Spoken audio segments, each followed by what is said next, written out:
has put a spanner in the works. He's amazing, Simon AUT, and his father was so disappointed yesterday that Simon only managed a 19th place. Well, we'll try and get hold of the Austrian team straight after the race, and we'll let you know tomorrow morning what the decision is on Simon AUT and his plane ticket to Pyeongchang in Korea. The gap at the moment, 14 seconds. It was 9.6. It looks as though AUT is going to have to defend second rather than challenge for first.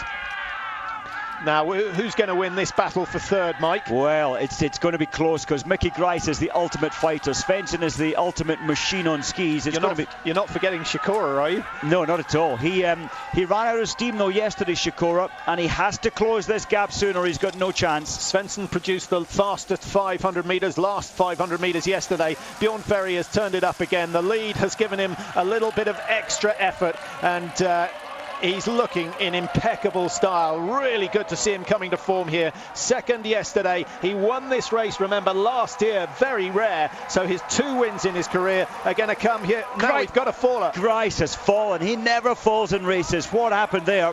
Well, GREIS has not only lost 3rd position, he's lost 4th position as well, because Tomasz SIKORA has come through. Now, will we see GREIS fight again? I think he's got a problem with the pole. He's broken his ski pole. He needs to get a coach to give him a spare pole very quickly. Oh no, it just came off his hands, the strap. Now, I wonder whether Svensson actually skied over the basket of the pole. Yes, it's the strap that's been ripped clear, and I think that may well indicate that Svensson skied over the basket. That is most likely what happened, because Svensson was taking the corner wider on the outside. I think you're right, ripping the basket or the pole out of his hands. Well, I think we may get a replay of that. Let's hope we do. Will there be a protest in that case? I don't think so. When you're skiing so tight, so close. No, I thought that was going to be the slow motion. But I don't think there was any interference there, deliberate interference from Svensson. So around 550 metres to go for Björn FERRY. He's got 1 or 2 fast corners to negotiate. The steep, sharp, fast dip under the road that has caught people out in the past when the legs are really, really tired. But I'm sure that FERRY is well up to the task. He started second, 4 seconds off the lead of Svensson, and he shot brilliantly today. 0-0-1-0, 19 out of 20, 95% hit rate, and FERRY is heading for his first win of the season. You just sense that no matter who was beside him, even on this last loop, Björn FERRY was out to win this one. So dynamic on this last 2.5 kilometers. Well, all Sweden's focus has been on the World Championships. I wonder if they'll regret that their success has come here. Simon AUT still in second place, 17 seconds behind now, and we've got a challenge for 3rd position. Svensson certainly isn't quite safe in 3rd, but he's a very good finisher, and SIKORA may find he's bitten off more than he can chew here. I'm impressed with SIKORA. What is he, 33 years old now? This man's 23, but SIKORA has put in an amazing attack to close this.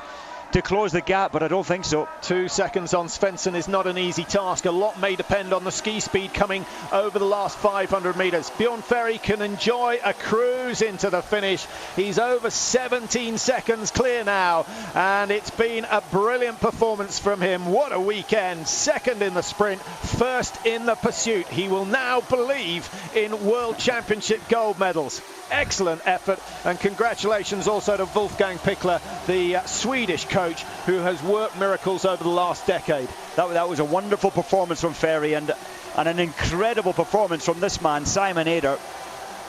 He's on the podium. Does he get his ticket to the World Championships? Surely that has to be good enough. Best result ever for Simon AUT. His ski speed proving a massive asset today. Svensson in 3rd, and SIKORA, who tried and he tried, but down in 30 seconds behind, 4th place. It's still a very good result, and he loses only a couple of points in the title challenge for the year. Svensson will retain the yellow jersey. SEDNEV in 5 for Ukraine. Pretty much came through unspotted, SEDNEV, Mike. 26th up into 5th, but the perfect shooting. And the perfect shooting. AUT shooting 20 out of 20. SEDNEV 20 out of 20. GREIS will be so disappointed to be in 6th. LEGUELLEC with a PB for the Canadians in 7th, 20 out of 20 once again. Excellent effort for him, and now he can focus everything on the Olympic Games in Vancouver next year. SUMANN in 9th for Austria, and Mickey RUS in 10th. And a good advance from RUS early on, but just fading on the final 2 laps.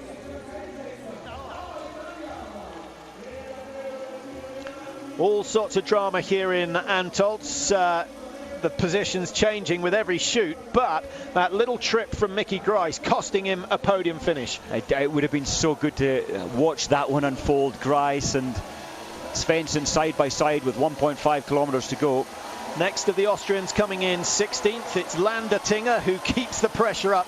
Halvard HANEVOLD has to settle for 18th, having started 5th. So both BERGMAN and HANEVOLD with all sorts of problems. What was the range scores for those two? Well, BERGMAN missed 4 and HANEVOLD surprisingly missed 5. 0-2-1-2 for HANEVOLD. So Mr. Consistency had a little bit of a slip up today. This looks like Arndt Pfeiffer coming in for Germany and beaten by, in fact, it was Christoph Steffen coming in and in a sprint finish with Simon FOURCADE, who finishes 25th and will remain the best placed Frenchman in the World Cup standings, way outside the top 10. He's down in 15th place. FOURCADE has moved up from 44th to 25th. Mike, the Americans were watching out for Tim Burke. Have we got any update on his position? Yeah, wonderful performance, missing 3 targets from 15th up into 11th, so skiing one of the fastest times. So that's a PB for Tim Burke. Certainly yesterday, if it shot clear, he would have finished in the top 4. And 15th was a PB yesterday. He's improved on it again today, just the right time of year. I'm not sure he's done enough to get into the top 30, which would have qualified him for a mass start, because he started today down in 57th position and he needed to pick up 50 points to have a chance. So he'll have to sit out tomorrow's race, but his confidence will be high prior to the World Championship. So a good effort from him. Jay Hakkinen also racing today. We'll try and keep you informed as to how he gets on. In fact, my mistake, I think Hakkinen finished outside the top 60 yesterday. He did. He was going to come in to commentate if he had a good one, and he didn't open the door and come in. Jonsson of Sweden down in 42nd. Many of these men have completed their weekend's work. The top 30 in the world will be back for the mass start tomorrow, and I can tell you that fans of Ole Einar Bjorndalen will be happy to hear that he will be racing in the mass start. How much of an advantage? He sat out 2 really tough races. It's a big advantage. If you imagine the feeling in the legs right now of all these athletes, it was 10 kilometers yesterday, 12.5 today, but the intensity is the aspect. It's maximum almost all the way around this course.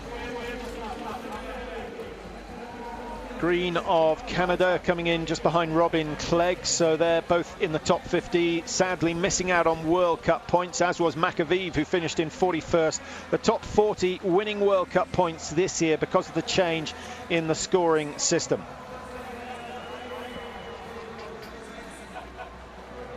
Maxim Maximov down in 50th position, which is somewhat surprising. He's usually pretty hot with the rifle, but things haven't been going as well as they were last season. That was the race winner, Bjorn Ferry, 33.19 for the 12.5 kilometer distance. Bjorn Ferry started second and he's finished in top spot today.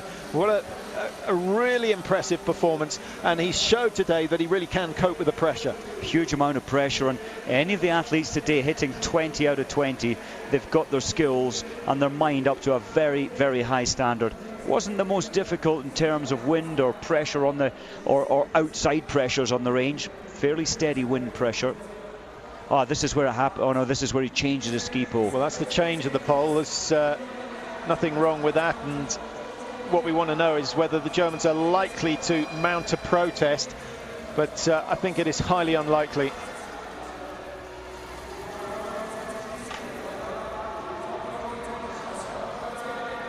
So just 3 more still to finish here in Antholz. Just looking at Vincent de Fran, former champion in this race. He started 29th and dropped back, sadly for him, down into 40th, missing 4 targets. Well, what a day on Eurosport it's been today, with of course the downhill in Kitzbühel and the biathlon here in Antholz, the cross-country skiers in Estonia, and more live coverage to come. We're in Helsinki next for the figure skating European Championships.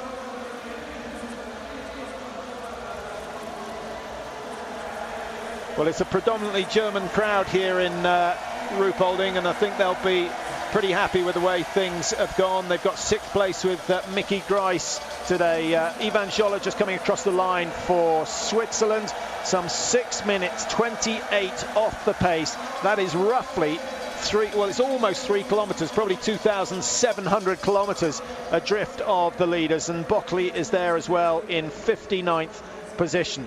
Bockley missing 8 targets. You just cannot afford to miss 8, but the worst on the range today was Clement Bauer, missing 9.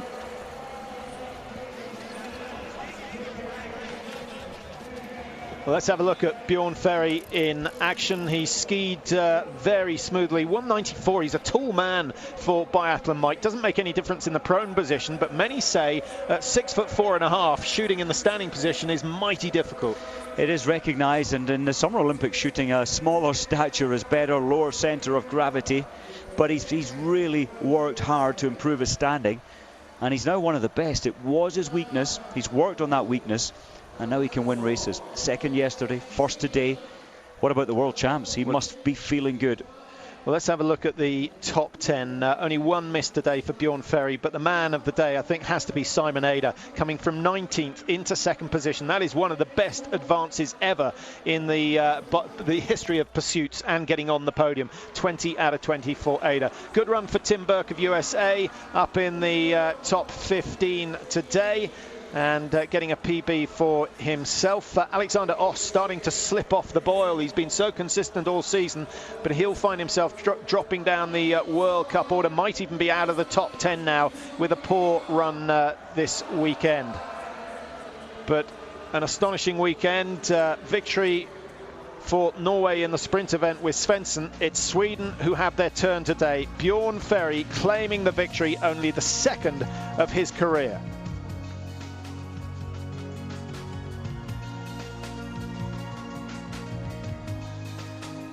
So Svensson on form. Don't forget that if you're a figure skating fan, there will be live coverage of the European Championships in Helsinki, and our commentators are on site there.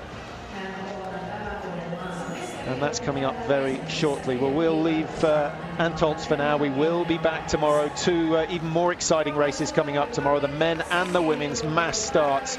Will it be Norway? Will it be Sweden? Will another nation get a look in here in Italy? Sweden get the victory today with Björn FERRY. 19 hits out of 20 and his 2nd ever victory in the World Cup. What a feeling. What a day.